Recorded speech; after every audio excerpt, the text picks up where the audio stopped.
सरकारी मीडिया इतना हिम्मत कर सकती है, क्योंकि चीन की मीडिया जो लिखती है वो ये माना जाता है कि चीन की सरकार के कहने पे लिखी है, क्योंकि वहां मीडिया का पूरा कंट्रोल है। लेकिन भारत की मीडिया स्वतंत्र है, लेकिन इनको आपस में लड़ाने से फुर्सत नहीं मिलता है। अकलेल बकलेल को दुगों को बैठा के आपस में लड़वाएगा सब। इस तरह का मैगजीन क्या हमारे फ्रंट पेज पे छप सकता है? Father of corona, father day के दिन सबसे अच्छा इमेज अगर कुछ हो सकता है तो ये हो सकता है। हमारे न्यूज़पेपर पे ये छपना चाहिए कि चाइना का बेटा जो कौन शी जिनपिंग का बेटा कोरोना है, इससे अच्छा फादर कौन हो सकता है? इसका बेटे ने पूरी दुनिया में तबाही मचाई। लेकिन नहीं, हम लोग चाइना का नाम आता है तो सोच समझ के काम करने लगता है। हम लोग को भी एग्रेशन दिखाना चाहिए। भारत यहाँ कोई खास स्टेप नहीं ले लेता है, वहां पर खुल के बोलना चाहिए कि ये कोरोना जो है चाइना की देन है, वो वुहान लैब से लीक हुआ था।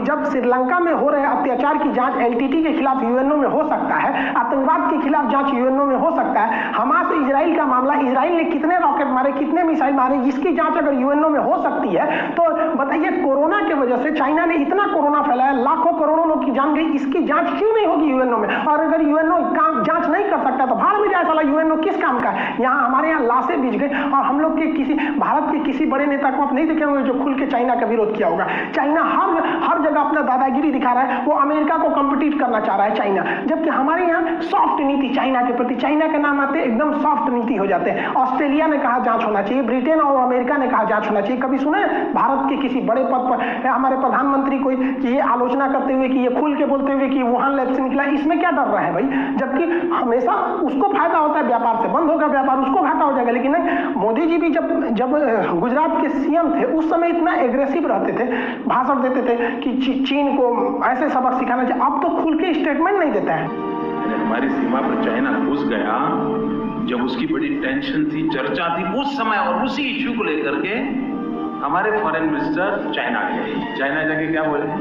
And he made a statement that he likes Beijing so much that he wants to stay there.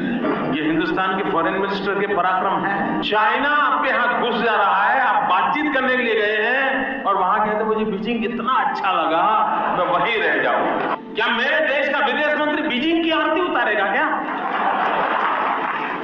हम लोग मर रहे हैं, कितने लोग, गंगा में लाशें बह रही हैं चीन की वजह से। कोरोना हम लोग की देन थोड़ी है। शुरुआत में ही चोट्टा बोल देता अगर वो 2019 में ही कि ये ह्यूमन टू ह्यूमन फैल रहा है तो हम लोग बैन लगा देते लोग चाइना के ट्रेवल पर। लेकिन नहीं, और हम लोग एकदम आराम से चाइना नाराज ना हो रहा, चोट्टा कहीं का। उसको ट्विटर पे पूरा दुनिया को तो हम कहते हैं कि चाइना को मतलब एक सबक सिखाना चाहिए, फाइन लगाना चाहिए, साला इतना जान गया है वहां पे चाइना से।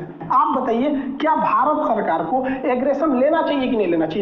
एकदम कड़ी नीति की जरूरत है, उससे तो हमें फायदा है ना। उधर साला गलवान घाटी में घुस रहा है, अरुणाचल प्रदेश में घुस रहा है, उसके बाद पूरी दुनिया में हम लोग का मजाक बना रहा है। इस तरह से भारत का मजाक उड़ा दिया गया। इस पर ट्विटर पे ट्रेंड नहीं किया जाएगा, रिपोर्ट ऑन चाइना वगैरह, इस पर नहीं ट्रेंड होगा। यहाँ पर हम तो कहते हैं इस पे भी धज्जी उड़ाना चाहिए ताकि पूरी दुनिया से ये ट्रेंड होना चाहिए कि चाइना को उसकी समझ में आए। चाइना में ट्विटर वगैरह नहीं चलता है क्योंकि उसको पता है कि अगर चाइना ट्विटर फेसबुक चालू कर दिया तो वहां के लोग जो बहुत खुश होते हैं उनको समझ में आ जाएगा कि आजादी क्या होती है। जैकमा थोड़ा सा बात बोले थे कि चाइना की सरकार मतलब बहुत स्ट्रिक्ट होती है। जैकमा को गायब कर दिया ससुरा, कहाँ चल गए? जैकमा अली बाबा के एशिया के सबसे अमीर आदमी बनते थे। हमारे जैसा आजादी थोड़ी है, हमारे यहाँ कोई मर्यादा में रह के प्रधानमंत्री से लेकर कुछ भी बोल सकते हैं। यही तो भारत का लोकतंत्र है। हवाई चप्पल पे चलने वाला आदमी हवाई जहाज में घूमने वाला प्रधानमंत्री को बोलता है हाँ आप मर्यादा में रह के कुछ भी बोलेंगे, कोई कुछ नहीं कर सकता है। अब क्या है कि एकदम अंध विरोधी बन जाइए या तो अंध भक्त बन जाइए।